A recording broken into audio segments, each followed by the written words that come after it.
Okay.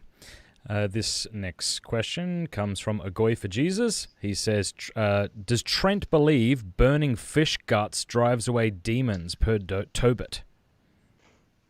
This is exactly what I'm talking about. This questioner is attempting to see something in the deuterocanonical books that he considers an error that would invalidate them. What's funny about many of these errors that Protestants will bring up is that they're very similar to alleged errors that atheists will bring up in the proto-canonical books. For example, if that is considered something that is bad for God to use, an angel to instruct someone to use a material means like fish guts to drive away demons or to accomplish God's will, what do we do in Genesis 30 through 31, where God tells Jacob to have cows mate in front of different speckled colored rods to change what their progeny will look like, whether they're spotted or have different colors? Many atheists will point to that. Rather, what we see in the Bible is in Genesis 30, God used a particular folk ritual to accomplish a supernatural end.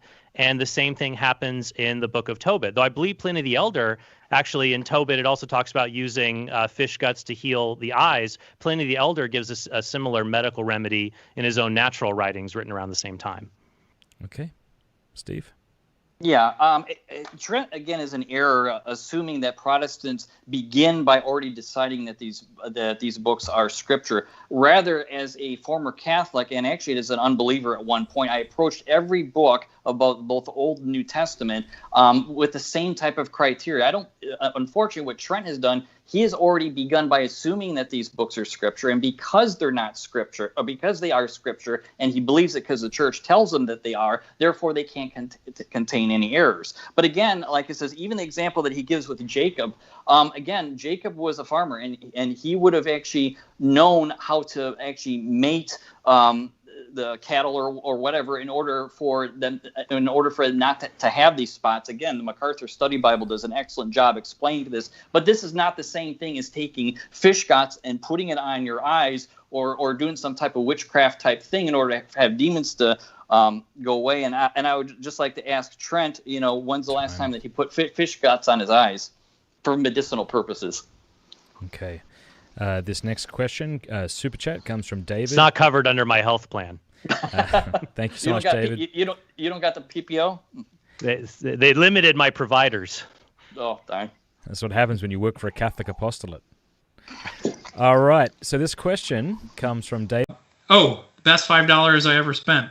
This is going to be our segue. For my Super Chat, a Goy for Jesus really got under Trent Horn's skin. Let's talk about the Tobit and the burning of the fish guts to keep away demons. I was waiting for that. I was hoping that you would actually cover that. Trent, it was me. Yeah. Best $4.99 I ever spent, man. Yeah. And the thing is, Trent, during the debate, he tried to compare this to Genesis chapter 30 when Jacob had done like the speckled rods. And if you don't, and I had mentioned that this is an example not of a witchcraft, supernatural, whatever, but rather it was a practice because Jacob was a farmer. And I had actually mentioned about the MacArthur Study Bible, and some people like him, some people don't. But he's got like about 20,000 footnotes, in his study Bible. And I want to just focus. He goes into detail, but I want to focus on the little area that he had mentioned. Because he said that once Jacob began this breeding process, he sought to stimulate it by some methods that may appear superstitious and foolish to us, like the mandrakes in verse 14. This is in Genesis 30. But it's most likely that he had learned that when the bark was peeled, there was some stimulant released into the water that stimulated the animals to sexual activity. So when it says that he did it so that they would conceive, the Hebrew word means to be hot, which is where we get that the animals were in heat.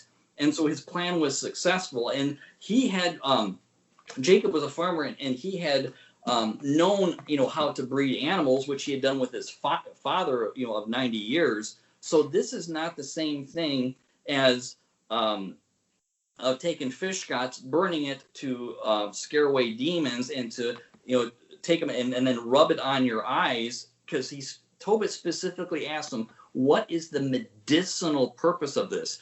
And the angel is telling him that the medicinal purpose is to scare away demons. That's medicinal. and also to help with your eyes. And then Trent tried comparing this to Jesus using spittled mud and then putting it on the blind man's eyes, and he cured his eyes. What Trent doesn't realize is that Jesus was proclaiming his deity here, because just as God had created Adam out of the dirt of the earth and then breathed life into him, he was doing the same thing by giving this blind man new eyes, and he was drawing back to Genesis by doing this. So it's not the same comparison as the fish guts. Well, so to me, like, even if there wasn't something actual, like, in reality that caused the stuff with the rods, what's going on, and I think this might be what's shown in Genesis 31, is that God is condescending to bless even what is a false belief, like the mandrakes or something like that. So that is different than an angel coming down and telling you fish gut smoke drives away demons. Yeah, and it's a medicinal reason. Oh, so there's the additional. We're going to share screen again. Okay, so I wanted to look at this because so there is that difference where it's not a condescension here; it's an actual order from an angel. Yeah. But the angel said to the young man, "Catch hold of the fish and hang on to it." So the young man grasped the fish and drew it up on the land. Then the angel said to him, "Cut open the fish and take out its gall, heart, and liver. Keep them with you, but throw away the intestines, for its gall, heart, and liver are useful as medicine." Now, before we get back to the demon stuff, you really got him real good. Your two best lines in the debate, in my opinion, one was you mentioned the unreliability of oral tradition when he asked how, like, people got confused so soon. That was a great off the cuff remark, by the way. Thank you. Because it's like because it was insightful and it cut to the core. But to this, you mentioned, like, this is false. So the angel is saying it's useful as medicine.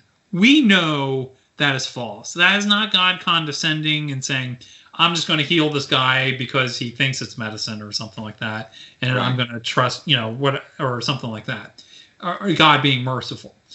This is false medical information. Okay, Right. So you got him when you in your cross-examine here, where you mentioned this. But so even if you want to say the demon fish smoke driving away stuff is like something akin to the blood on the door in Passover or something like that, he can't get out of that. That's something. So when you read the passage too, the angel is basically telling him that this is an ongoing medicinal value, because it's implied in Tobit when he says, "What is the medicinal value?" So it wasn't like a one-time thing like at Passover or with Jesus' blood or whatever. He's saying this is a medicinal thing that can work not just for you. It's implying that the angel is saying that this is an ongoing medicinal practice that works. Right, and there was no, I mean, in the Passover, I would argue that the blood more is what it represented, and, and God was recognizing. It wasn't that the blood of the lamb, actually had any power in and of itself. So that's an important distinction there too. So and it is through the shedding of blood that we have forgiveness of sins, which is the reason why the angel of death passed over, those houses that had the blood, splattered, which, as you said, was foreshadowing of Christ shed blood on the cross. All right, so so let's get back to this test. So you mentioned that what's the medicinal value? That's in verse 8, I guess, 7. And so, as for the hearts, the fish's heart and liver, you must burn them to make a smoke of the presence of the man or woman afflicted by a demon, and every affliction will flee away and never remain with that person any longer. This doesn't seem like it's a one-time thing, right? No. This is something we talked about, and I went back and I read Tobit in the New American Bible, the New Catholic Version, and there's some variation, but they both, the way they read, it's implied that the angel is saying this is an ongoing medical practice. Yeah, so I think the difference, and then the eye healing. So it's a combination of things.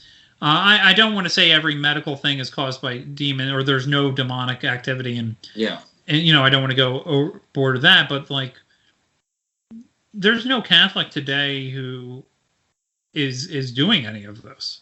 That's why I jokingly said to him, just out of curiosity, if you believe this is true, then when's the last time that you put fish guts on your eyes? And he jokingly says, well, it's not covered under my medical plan. And he kind of laughed it off, but it's like, you didn't answer my question.